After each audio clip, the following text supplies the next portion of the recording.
Good morning students, I hope आप सभी online आ गए हैं। और आज हम अपनी जो हमने लास्ट हमारी फोर्थ और फिफ्थ यूनिट जो हम एक साथ कर रहे हैं, यानी कि हमारी फोर्थ यूनिट है इम्यूनोलॉजी की और फिफ्थ यूनिट है सेल ऑफ इम्यूनिटी की।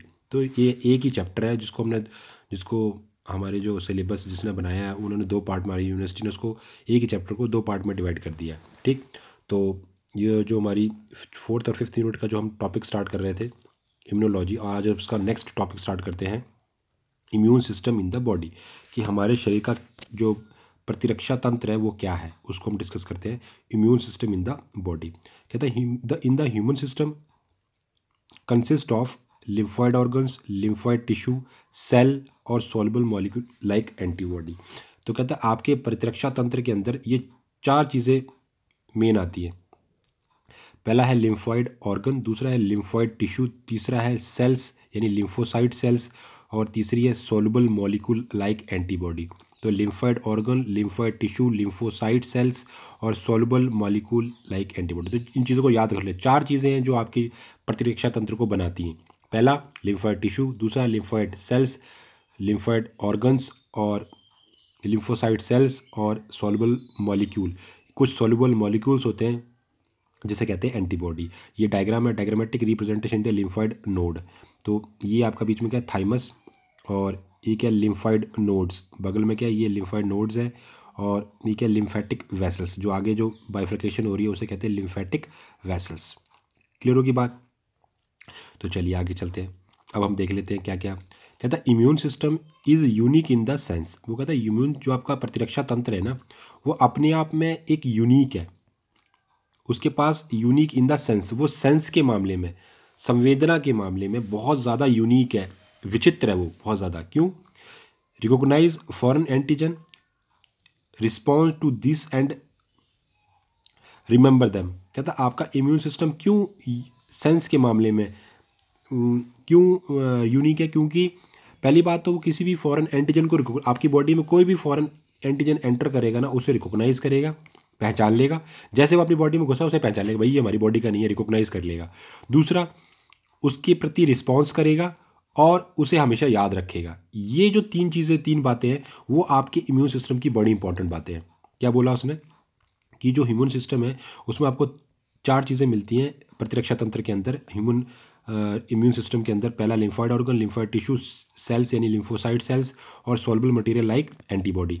कहता है जो ह्यूमन का सिस्टम है वो बहुत यूनिक है सेंस के मामले में। पहली बात, ये फॉरेन एंटीजन को क्या कर लेता है, रिकॉग्नाइज कर लेता है। जो भी फॉरेन एंटीजन, कोई बाहर की चीज़ आएगी उसे एंटीजन कहते हैं, और उसके प्रति रिस्पॉन्स भी करेगा और उसे याद भी रखेगा। कहता है immune system also play important role in allergic reactions, auto immune disease and organ transplantation. इसके अलावा आपका जो प्रतिरक्षा तंत्र है वो और भी महत्वपूर्ण रोल प्ले करता है, जैसे कि एलर्जिक रिएक्शंस के अंदर जो आपको एलर्जी वाली रिएक्शंस होती हैं, ऑटो इम्यून डिसीज़, कोई आपको ऑटो इम्यून डिसीज़ है उस मामले में, और ऑर्गन की ट्रांसप्लांट, जब आपके अंदर अंग का प्रत्यारोपण किया जाता है ऑर्गन ट्रांसप्लांटेशन के टाइम, वहाँ पे भी इम्यून सिस्टम अपना रोल प्ले करता है। कहता है जो लिम्फॉइड ऑर्गन्स होता है are the organ where origin और maturation and proliferation of the lymphoid lymphocytes आकर। लिम्फॉइड ऑर्गन्स कौन क्या जगह होती है, कौन सा अंग होता है? लिम्फॉइड ऑर्गन वो अंग होता है जहाँ पर आपके लिम्फोसाइट सेल्स का ओरिजिन, मैचुरेशन और प्रोलिफरेशन हो। क्या बोल रहा है? लिम्फॉइड ऑर्गन वो जगह है, वो अंग है जहाँ पर आपकी जो लिम्फोसाइट सेल्स हैं वो ऑरिजिनेट होती है, बनती हैं, मैच्योर होती हैं, और उसके बाद उनका नंबर बढ़ाया जाता है। प्रोलिफरेशन का मतलब होता है उनकी संख्या में, उनकी जो नंबर है उसे इंक्रीज किया जाना, वो कहलाता है प्रोलिफरेशन। तो ये सारी चीज़ें लिम्फॉइड ऑर्गन के अंदर होती हैं। The primary lymphoid organs are bone marrow and thymus. कहता है जो आपका प्राइमरी जो लिम्फॉइड ऑर्गन है वो आपका है आपकी लाल अस्थि मज्जा और आपका thymus, where the lymphocyte cell derivated into antigen sensitive lymphocytes. तो वो कहता है कि जहाँ पर इनके अंदर, बोन मैरो के अंदर और थाइमस के अंदर आपकी जो लिम्फोसाइट्स हैं डेरिवेशिएट इनटू, जहाँ पर उनको क्या किया जाता है, बदला जाता है into the antigen sensitive lymphocyte के अंदर, जो आपकी जहाँ पर लिम्फोसाइट्स को एंटीजन सेंसिटिव लिम्फोसाइट में कन्वर्ट किया जाता है। जहाँ पर आपकी जो सिंपल लिम्फोसाइट सेल थी उन्हें डेविएट किया जाता है, डेविशिएट किया जाता है किसके अंदर, एंटीजन ANTI, एंटीजन सेंसिटिव, मतलब वो अब एंटीजन को सेंस करने वाली बन गई हैं, तब उनका नाम पड़ गया एंटीजन सेंसिटिव लिम्फोसाइट। क्या कहता है, after the maturation the lymphocytes migrate to the secondary lymphoid organ. वो कहता है जब वो मैच्योर हो जाती है तब आपकी लिम्फोसाइट सेल्स को सेकेंडरी लिम्फॉइड ऑर्गन के पास भेज दिया जाता है, माइग्रेट, ये सेकेंडरी, सेकेंड टू का मतलब सेकेंडरी लिम्फॉइड ऑर्गन की तरफ भेज दिया। तो वो कौन कौन से ऑर्गन हो सकते हैं, स्प्लीन, लिम्फ नोड्स, टॉन्सिल और Peyer's patches of the small intestine और अपेंडिक्स, इनके पास इनको भेज दिया जाता है।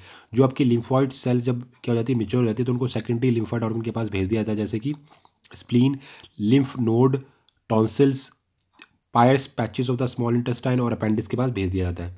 कहता है secondary lymphoid organ provide the site for the interaction of the lymphocytes with the antigen. कहता है जो सेकेंडरी लिम्फॉइड ऑर्गन्स होते हैं वो एक्चुअल में उसे वो साइट प्रोवाइड करते हैं। कौन सी साइट, जहां पर लिम्फोसाइट्स एंटीजन के साथ इंटरेक्ट कर सके, वो जगह कौन प्रोवाइड करेगा, ये सेकेंडरी, जो आपके जितने भी हमने नाम लिए सेकेंडरी लिम्फॉइड ऑर्गन्स, वो जगह प्रोवाइड करेंगे जहां पर लिम्फोसाइट एंटीजन का सामना करेंगे, which then proliferate to become effector cells, और वहाँ पर उनको इनका प्रोलिफरेशन किया जाता है और वो कैसे बन जाती है, इफेक्टर सेल के रूप में आ जाती है, वो इफेक्ट डालने वाली बन गई वहाँ पे आके सेकेंडरी लिम्फोसाइट ऑर्गन में। The bone marrow is the main lymphoid organ where the all blood cells including lymphocytes are produce. वो कहता है कि बोन, लाल अस्थि मज्जा यानी रेड बोन मैरो जो है आपकी, वो मेन लिम्फॉइड ऑर्गन है जहाँ पर आपकी सभी टाइप की ब्लड सेल्स के साथ साथ लिम्फोसाइट सेल का प्रोडक्शन किया जाता है, प्रोड्यूस की जाती है। The thymus is a lobed organ located near the heart and beneath the breast bone. कहता है जो आपका थाइमस है ना, वो एक्चुअल में कहाँ लोकेटेड होता है, कहाँ पर उसकी जगह होती है, जहाँ पर बिल्कुल उसका वो कहाँ होता है, उसकी जो पाली है, लोब है, वो कहाँ है। थाइमस कैसा है, एक इज अ लोब्ड ऑर्गन, एक पाली युक्त एक अंग है, ऑर्गन है, जिसकी जो जगह है, पोजीशन है, नियर द हार्ट, हार्ट के पास, and beneath the breastbone, जो आपकी छाती की जो ब्रेस्ट बोन होती है उसके पास उसकी पोजीशन है। तो अब हम थाइमस को डिस्कस कर लेते हैं। कहते हैं thymus is quite large at the time of birth. जन्म के समय ये थोड़ा सा इसका साइज़ थोड़ा बड़ा होता है, but keep reducing in the size with age, लेकिन जैसे जैसे आपकी उम्र बढ़ती आती है इसका जो साइज़ है वो रिड्यूस हो जाता है, कम होता जाता है। By the time puberty is attend it reduce to a very small size, और जैसे जैसे आप प्यूबर्टी की तरफ जाते हो, मेच्योरिटी की तरफ जाते हो, है ना, वैसे वैसे इसका साइज़ और छोटा होता जाता है, very small size. Both bone marrow and thymus provide the micro environment for the development and maturation of the T lymphocyte sales. वो कहता है ये जो आपकी बोन मैरो जो थाइमस है, दोनों ही टी लिम्फोसाइट की मैच्योरेशन के लिए और परिवर्धन, उसके विकास के लिए और उसके मैच्योर होने के लिए उसको एक माइक्रो एनवायरनमेंट प्रोवाइड करते हैं, है ना। माइक्रो एनवायरनमेंट, अंदर का वातावरण, एक सूक्ष्म वातावरण प्रोवाइड करते हैं, किसके लिए, टी लिम्फोसाइट के परिवर्धन के लिए और उसके मैच्योरेशन, उसके परिपक्वता के लिए, जब कि वो परिपक्व हो जाए और साथ में वो उसका परिवर्धन हो सके, उसके लिए जो बोन मैरो और थाइमस है वो क्या करते हैं, माइक्रो एनवायरनमेंट प्रोवाइड करते हैं, किसको, टी लिम्फोसाइट सेल को।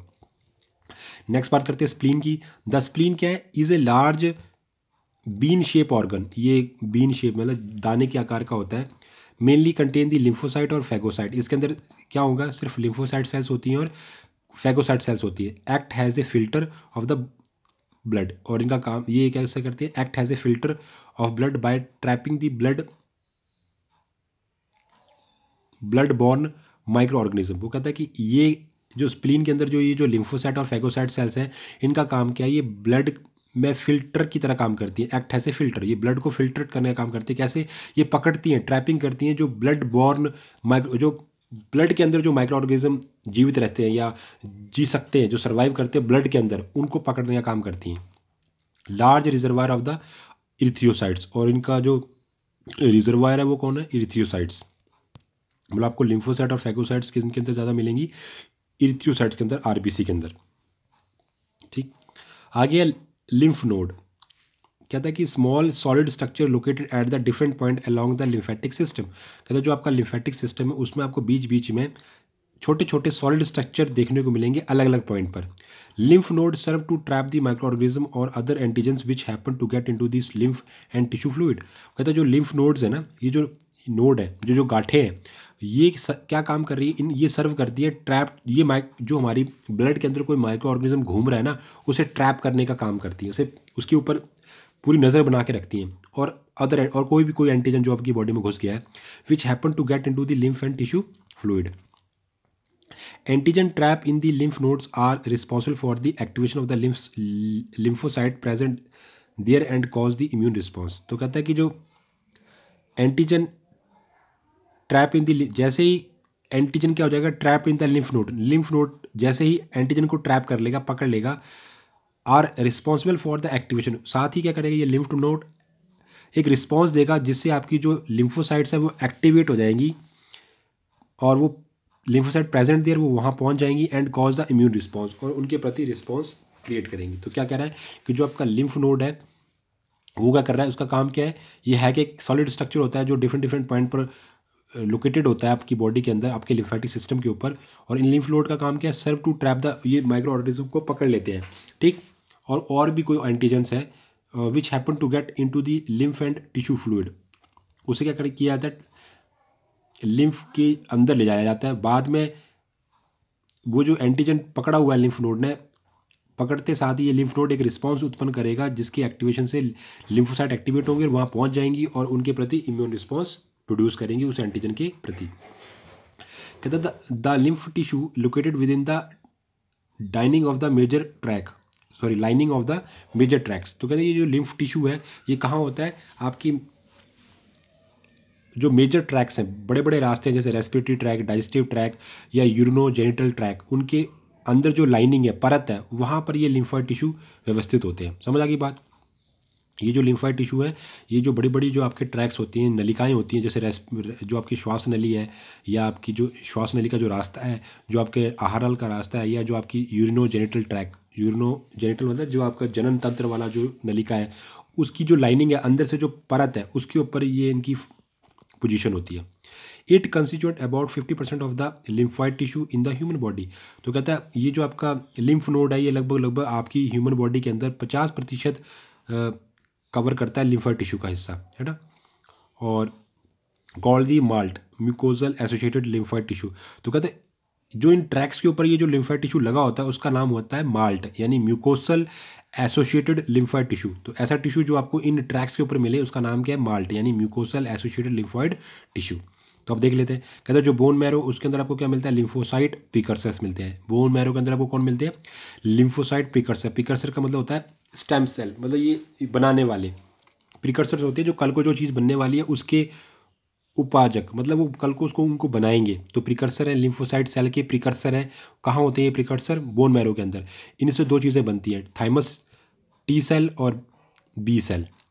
जो थाइमस टी सेल है उनका काम है मेमोरी का, सप्रेसर का, किलर और साइटो और टॉक्सिक बनाने का और हेल्पर सेल्स बनाने का। तो जो लिम्फोसाइट प्रीकर्सर है उनसे थाइमस टी सेल्स बनती हैं और बी सेल्स बनती है। जो थाइमस टी सेल है उनका काम है मेमोरी सेल बनाना, सप्रेसर सेल्स बनाना, किलर्स या साइटोटॉक्सिक सेल्स बनाना और हेल्पर सेल्स बनाना। हेल्पर को लिख रहे हैं TH से, किलर को लिख रहे हैं TK से, और सप्रेसर सेल्स होती हैं जो रोकने वाली होती हैं, और मेमोरी सेल्स। तो जो हेल्पर सेल्स हैं उनका काम है किलर सेल की हेल्प करना टू सिक्रीट लिम्फोटॉक्सिन और परफोरिन।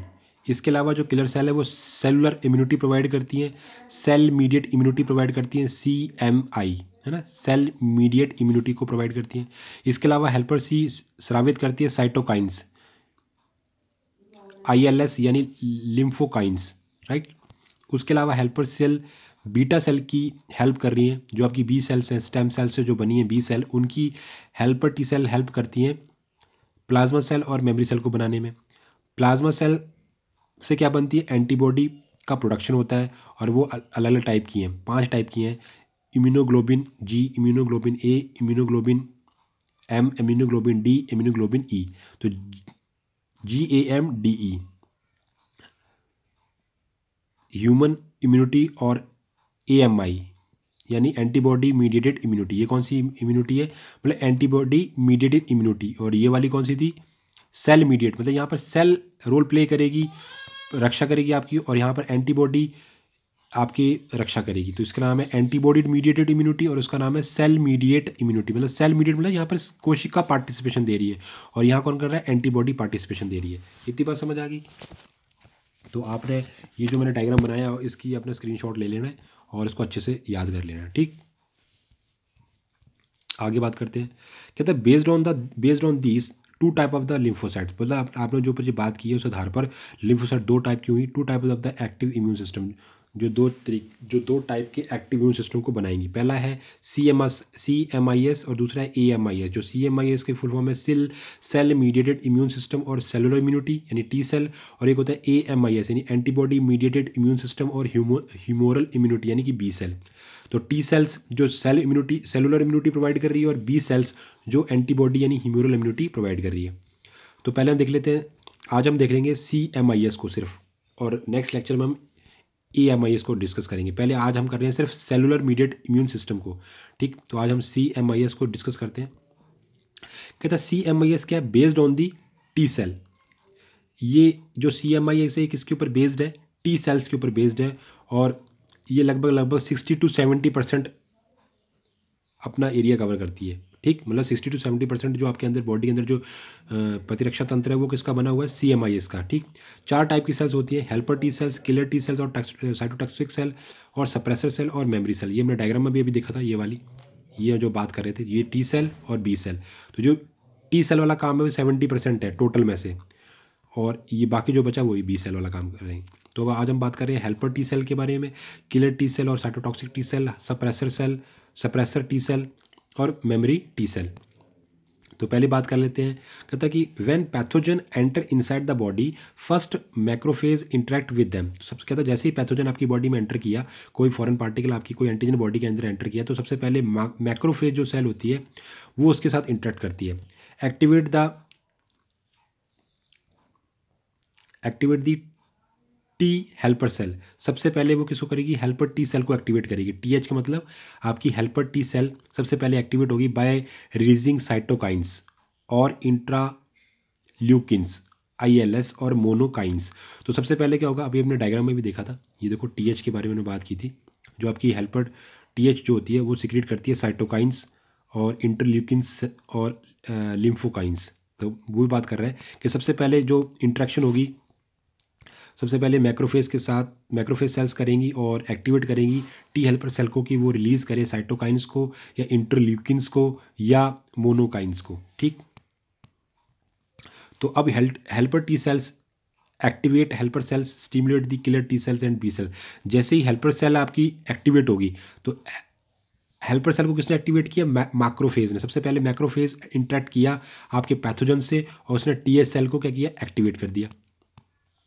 तो हेल्पर T सेल आगे किसको एक्टिवेट करेगी, helper cell activated the stimulate, वो स्पंदन देगी, संदेश देगी किसको, किलर T सेल को और B सेल को। स्टार्ट डिवाइडिंग एंड प्रोड्यूस, जिससे ये जो आपकी किलर T सेल्स और B सेल्स है फटाफट वो डिवाइड होना शुरू हो जाएंगी और क्या बनाएंगी, प्रोडक्शन ऑफ द क्लोन। वो अपने से क्लोन बनाने लग पड़ेंगी, group of the similar sales, वो क्लोन बनाना शुरू कर देंगी। और ये फिनोमेना क्या कहलाता है, क्लोन सिलेक्शन। क्या कहलाता है, क्लोनल सिलेक्शन। क्या कहलाता है, clonal selection. They produce lymphokinase messenger molecules which cause the accumulation of the WBC to the affected site. इसके अलावा जो ये जो आपकी जो किलर सेल है ये लिम्फोकाइंस बनाना शुरू कर देंगी। एक मैसेंजर मॉलिक्यूल होता है, लिम्फोकाइंस क्या होता है, एक मैसेंजर मॉलिक्यूल जो क्या करेगा, WBC को इकट्ठा कर देगा कहाँ पर, इफेक्टेड साइट पर। जहाँ पर भी कुछ हुआ है, कोई दुर्घटना हुई है वहाँ पर इफेक्टेड साइट पे, वहाँ पर क्या करेगा, मतलब कोई भी दुर्घटना, कोई भी फौरन उसके पास WBC को इकट्ठा कर देगा। Helper cell also stimulate B cell to produce the antibody and facilitate the action of the other T cells. इसके अलावा जो हेल्पर सेल्स हैं वो B सेल को भी देखो, यहाँ देखा था डायग्राम के अंदर, जो आपकी हेल्पर सेल है वो B सेल को प्लाज्मा सेल प्रोड्यूस करने के लिए भी हेल्प करती है ताकि वो एंटीबॉडी बना सके। तो ये बात कर रहे हैं कि जो आपकी हेल्पर सेल हैं वो B सेल को भी स्टिमुलेट करती हैं ताकि वो एंटीबॉडी को बनाए and facilitate the action of the other T cells, और बाकी T सेल अपना अपना काम करें। ठीक, और बाकी T सेल्स को भी ये फैसिलिटेट करती है। आगे नेक्स्ट है हमारे पास किलर T सेल। इसका काम क्या है, T सेल और the clone of the the cell, और जो आपकी किलर T सेल्स और जो उनके क्लोन है, डिस्ट्रॉय द इन्फेक्टेड सेल और टारगेट सेल, ये क्या करते हैं, जो आपकी इन्फेक्टेड सेल है, जो जिसके अंदर दुर्घटना हो गई है या जो कोई टारगेट सेल है, उसे ख़त्म कर देते हैं। किल द पैथोजन, और पैथोजन को मार देंगे। आल्सो द कैंसर सेल, और ये कैंसर सेल को भी मार देती हैं। कैसे? By the secreting the lymphotoxic substance, वहाँ पर क्या करते हैं, ये स्रावित करती हैं लिम्फोटॉक्सिक सब्सटेंस को। And secrete lymphokines which attract the phagocytes, और जब ये उसको डिस्ट्रॉय कर देंगे, डिस्ट्रॉय करने के बाद कुछ सामान तो बचेगा, जो टूटा फूटा सामान बचेगा, उसको खाने के लिए ये क्या करेंगी, लिम्फोसाइन सिक्रीट करेंगी, जिसकी तरफ कौन अट्रैक्ट होगा, फैगोसाइट। फैगोसाइट सेल क्या करेंगी, इन बाकी चीज़ों को खा जाएंगे, जो टूटा फूटी चीज़ें। तो कहता है कि जो किलर टी सेल्स है responsible for the cell mediate immunity, तो आपके जो किलर टी सेल्स हैं ये रिस्पॉन्सिबल हैं किस बात के लिए, सेल मीडिएटेड इम्यूनिटी के लिए, मतलब कोशिका मध्यस्थता प्रतिरक्षा के लिए, ठीक, जिसमें सेल काम कर रही है। और ये क्या करेंगे, डिस्ट्रॉय कर देंगी ट्रांसप्लांटेड ट्यूमर सेल्स और फॉरेन सेल्स को, ये सब चीज़ों को क्या कर देगी, डिस्ट्रॉय कर देगी। आगे देखते हैं सप्रेसर सेल्स का क्या काम है। जो सप्रेसर टी सेल्स हैं, these suppress the function of TC और टीएच। सप्रेसर का काम है अब जो हमारी जो टीसी सेल थी या टीएच सेल थी उनके काम को रोक देना, क्योंकि काम हो चुका है, तो उन्हें रोकने के लिए, क्योंकि वो तो काम करती रहेंगी, तो उन्हें ये सप्रेस कर देती है। B cell and plasma cell are also affected by the T5 cell, TH cell. वो कहता है कि ये जो आपकी बी सेल्स हैं और जो प्लाज्मा सेल है ये भी टीएच से इफेक्टेड है, ये 5 नहीं है, टीएच से इफेक्टेड रहती हैं by synthesising the suppressor factor, क्योंकि ये जो टीएच सेल्स हैं ये बाद में बना देती हैं सप्रेसर फैक्टर्स, कुछ कारक बना देती हैं जो उनको रोक देती हैं, इनके काम को भी। And suppress the entire immune system for attacking the own body, और ये सप्रेस कर देती हैं सारे के सारे इम्यून सिस्टम को, ताकि वो अपनी ही बॉडी के ऊपर अटैक ना कर दे, ठीक। अगला है मेमोरी टी सेल्स, ये लास्ट हमारी है memory T cells. They don't kill the pathogen और डोंट फॉर्म द एंटीबॉडी। जो आपकी मेमोरी टी सेल्स है, ना तो ये पैथोजन को मारती है, ना ही एंटीबॉडी को बनाती हैं, but these cells retain the memory of the entire encounter या एवरी, एक मिनट रुकिए,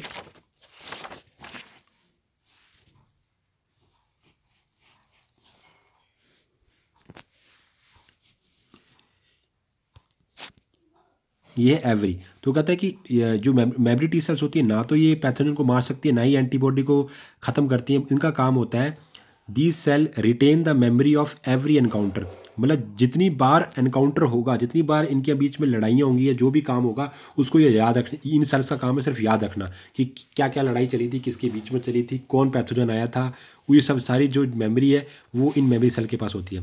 memory T cell convert into effector cell on later encounter with the specific antigen. बाद में अगली बार नेक्स्ट एनकाउंटर में ये क्या करेंगी, कन्वर्ट, मेमोरी सेल क्या करती है, convert effector cell on later encounter, effector cell को कन्वर्ट कर देती हैं स्पेसिफिक एंटीजन में, इवन आफ्टर सेवरल ईयर, चाहे कितने सालों के बाद एनकाउंटर होगा, ये इफेक्टर्स जो सेल्स हैं उनमें कन्वर्ट कर देती हैं। मतलब जो मेमोरी सेल्स हैं आगे चलकर कितने भी सालों के बाद अगर वही पैथोजन दोबारा आया तो अपने आप को कन्वर्ट कर लेंगे इफेक्टर सेल्स में, ठीक। एंटीजन प्रेजेंटिंग सेल्स,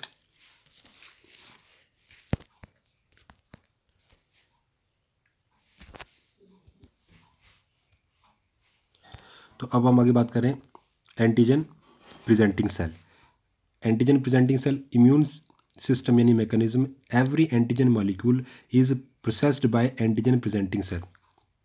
तो एंटीजन प्रेजेंटिंग सेल का मतलब क्या हुआ कि जो आपका इम्यून सिस्टम मैकेनिज्म है, एवरी एंटीजन मॉलिक्यूल, जितने भी एंटीजन मॉलिक्यूल होते हैं, is processed by antigen presenting cell, उन्हें प्रोसेस किया जाता है आपकी बॉडी के अंदर जो एंटीजन प्रेजेंटिंग सेल्स होती हैं, like macrophage, B lymphocyte etcetera. This processed antigen is present on the surface of the the cell. ये जो प्रोसेस्ड एंटीजन होते हैं ये प्रेजेंट होते हैं इन सेल्स के ऊपर। When a T helper lymphocyte passes closely by the side of the antigen presenting cell bearing the antigen on its surface, it recognize the antigen and become activated। हुआ क्या, जो एंटीजन प्रेजेंटिंग सेल्स होती हैं ये कहाँ present होती है, क्या मतलब हुआ, एंटीजन प्रेजेंटिंग सेल का immune mechanism, every antigen molecule is processed by antigen presenting, मतलब हर एंटीजन मॉलिक्यूल के ऊपर एंटीजन प्रेजेंटिंग सेल प्रेजेंट होती है, लाइक मैक्रोफेज और B lymphocyte cell. This processed antigen is present on the surface of this cell. मतलब ये जो macrophage है या बी लिम्फोसाइट सेल्स है, ये कहाँ प्रेजेंट होती हैं? आपकी एंटीजन के ऊपर, जो एंटीजन बाहर से आया है उसके साथ चिपक जाती हैं ये बी लिम्फोसाइट और मैक्रोफेज।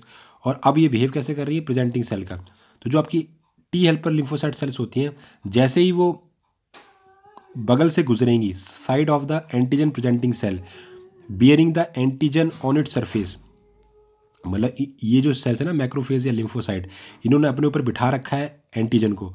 तो जब ये हेल्पर सेल्स बगल से निकलेंगी किसके?